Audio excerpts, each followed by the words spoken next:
It's happening right in front of us. No, seriously, we're witnessing something that's hard to ignore: Donald Trump's cognitive and physical decline.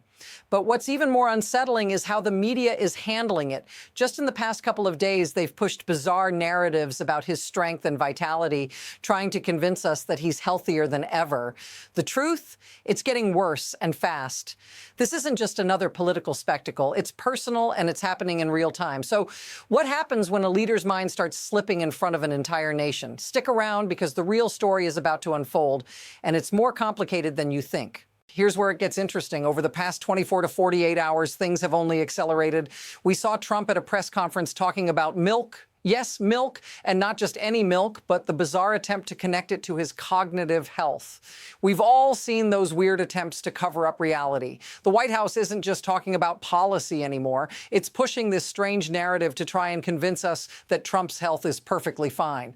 But look closely. In one moment, Trump blurts out, "Do you mean like my cognitive exams?" while discussing milk. A simple slip, or is it something deeper? Is this his mind cracking under the pressure? Stick with me, because this doesn't stop here. Now let's talk about what really stands out. During the same press conference, Trump couldn't even get basic details right. He kept referring to Southern Boulevard, clearly meaning the southern border, but he repeated it several times, slipping further into confusion. This wasn't a simple mistake. It was a pattern.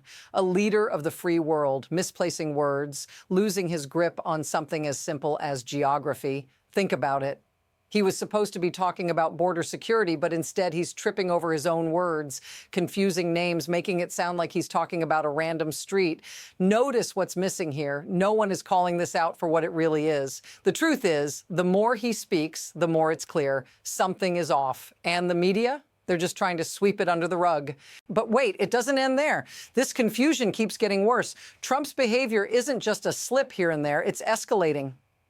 Think about this. Just last week, he boasted about securing the Southern Boulevard. Again, not the southern border, but Southern Boulevard. And in the same breath, claimed Florida was leading the charge in stopping an invasion. If this was just one isolated mistake, fine, but this isn't the first time, and it's becoming a trend. The pressure seems to be building, and it's starting to feel like a reality that's too big to ignore. The question isn't whether it's happening, it's how far will this go before the cracks start to show for everyone to see. And then it gets even more bizarre. Just a few days ago, Trump proudly claimed someone else's Nobel Peace Prize like it was his own. No, really, he's holding a Nobel Prize that doesn't belong to him, with a smile on his face as if it was an award he earned. What makes it worse? He doesn't even seem to realize the absurdity of the situation. When reporters asked him why he would want someone else's prize, he casually shrugged it off, saying the woman who handed it to him said he deserved it. No irony, no second thought. He just accepted it like it was his.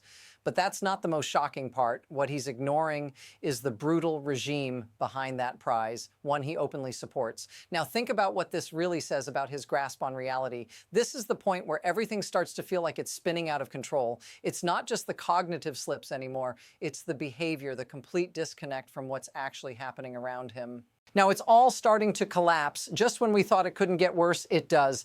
Over the past few days, Trump has been stacking up one strange development after another. First, he's wandering around talking about a Nobel Prize that isn't his. Then he's calling himself the Tariff King, as if that title even makes sense anymore.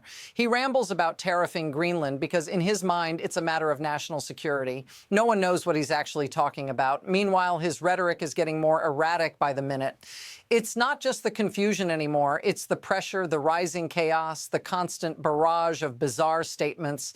What happens if this continues? What happens if it spirals even further? But here's the real kicker. This isn't just about the political theater anymore. It's about the people who are watching this unfold. You and I were seeing the signs, but what about the ordinary person? What about the average American who's trying to make sense of this? It's not just about a leader stumbling through a speech. It's about how these slip-ups are becoming the new normal, and that's where the real danger lies. When cognitive decline becomes part of the daily news cycle, when the public gets used to the idea of a leader slipping, it's not just the office of the president that's at risk. It's the entire system. If you're feeling uneasy, you're not alone. If this feels familiar, say so in the comments. This is bigger than just Trump. It's about what we've allowed to happen. Now let's step back for a second and look at the bigger picture. This isn't just about one man or his mental state. This is about the system that allows all of this to happen. It's not just random slip-ups or unfortunate moments. It's the result of a system that lets this kind of behavior slide. Why does it keep happening? Because the incentives are all wrong. There's no real pressure to hold him accountable. There's a spectacle in the chaos, and it's feeding into the narrative. But here's the unsettling truth.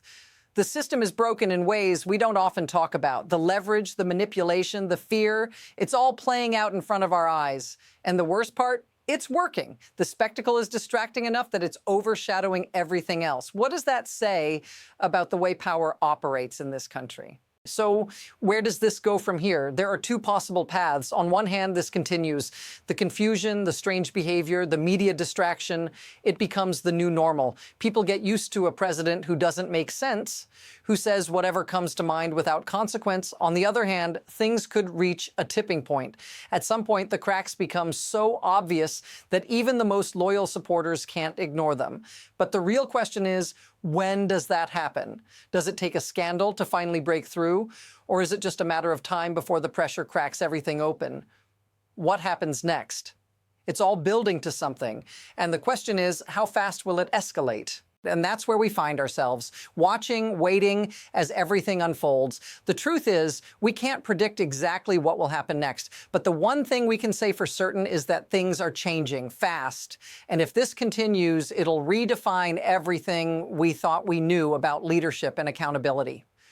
The key question, what happens when we let reality slip away without acknowledging it? This is just the beginning. If you want to stay ahead of the story and get the deeper insights, make sure you subscribe. The next part of this saga is already taking shape, and trust me, you won't want to miss it.